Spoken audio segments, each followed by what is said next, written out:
Midnight Bloom का रहस्य। क्या आपने कभी सोचा है कि कोई फूल सिर्फ आधी रात को खिलता है और वह आपकी सबसे गहरी इच्छा पूरी कर सकता है? क्या होता अगर कोई उस फूल की जादुई शक्ति को हासिल करने की कोशिश करता है?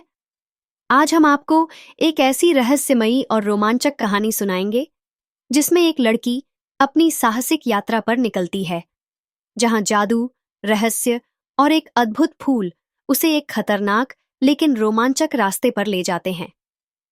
क्या वह अपनी जान जोखिम में डालकर इस रहस्य को सुलझा पाएगी? जानने के लिए हमारी कहानी को अंत तक जरूर सुने। लीना अपने परिवार के साथ एक शांत गांव में रहने आई थी। यह गांव पुरानी किंवदंतियों और रहस्यमयी कहानियों के लिए जाना जाता था। लोग अक्सर बात करते थे कि मिडनाइट ब्लूम नामक एक जादुई फूल है जो सिर्फ रात के समय खिलता है और जो उसे देखता है उसकी हर इच्छा पूरी होती है। लीना इस सब को एक बूढ़ी कहानी मानती थी, लेकिन उसकी जिज्ञासा बढ़ने लगी। एक दिन जब लीना गांव के पास के जंगल में घूम रही थी, उसने अचानक एक छिपा हुआ प्रवेश द्वार देखा जो लताओं से ढंका हुआ था। वह बहुत ही हैरान हुई और जैसे ही वह अंदर गई, उसने पाया कि यह एक जादुई बगीचा था जो कई वर्षों से उपेक्षित था। बगीचे में चमकते हुए फूल थे और इनमें से एक मिडनाइट ब्लूम था जो आधी रात को अपनी पूरी खूबसूरती के साथ खिलता है। वह बहुत चकित हुई क्योंकि यह वही फूल था जिसके बारे में उसने सुना था और यह बगीचा सचमुच जादुई था। लीना को वहां मिलती है मीरा, एक बूढ़ी और अजीब सी बागवानी करने वाली महिला, जो उसे बताती है कि यह बगीचा जादू से भरा हुआ है और यहाँ के फूलों के पास शक्तियां हैं। मीरा बताती है कि मिडनाइट ब्लूम केवल सच्चे दिल वाले लोगों को अपनी शक्ति देता है और यह एक खास फूल है जो किसी की सबसे गहरी इच्छा पूरी कर सकता है।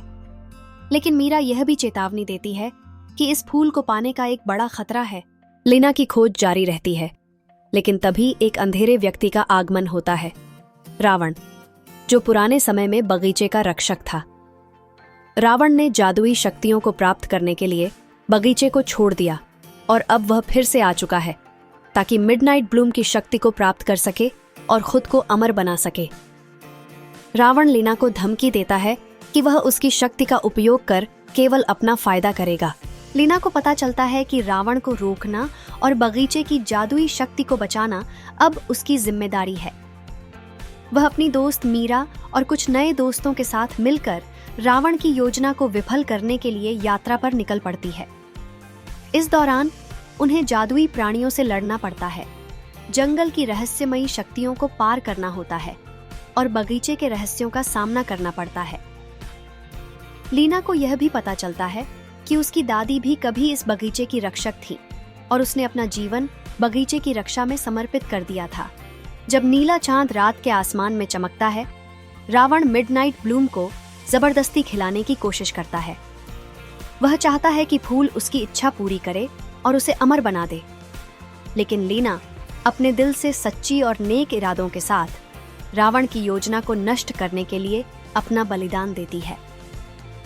वह फूल की शक्ति का इस्तेमाल करके रावण को रोकने का निर्णय लेती है, लेकिन इसके लिए उसे अपनी गहरी इच्छा का त्याग करना पड़ता है।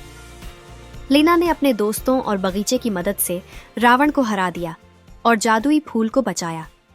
वह जान गई कि सच्ची जादू शक्ति बाहरी चीजों में नहीं, बल्कि अपने भीतर के साहस और अच्छाई में होती है। जब मिडनाइट ब्लूम खिलता है, तो वह यह साबित करता है कि यह फूल किसी की भी सबसे बड़ी इच्छा को पूरा नहीं करता, बल्कि उसे अपनी अच्छाई और विश्वास के साथ अपने रास्ते पर चलने की प्रेरणा देता है। लीना घर लौट आती है, लेकिन एक रात जब वह अपने बगीचे में देखती है तो एक नया मिडनाइट ब्लूम खिलता हुआ दिखाई देता है। यह संकेत देता है कि जादू पूरी तरह से खत्म नहीं हुआ है और शायद एक नई साहसिक यात्रा लीना का इंतजार कर रही है। अगर आपको यह कहानी पसंद आई हो तो लाइक करें, कमेंट करें और चैनल को सब्सक्राइब करें। अगली जादुई कहानी के लिए जुड़े रहें।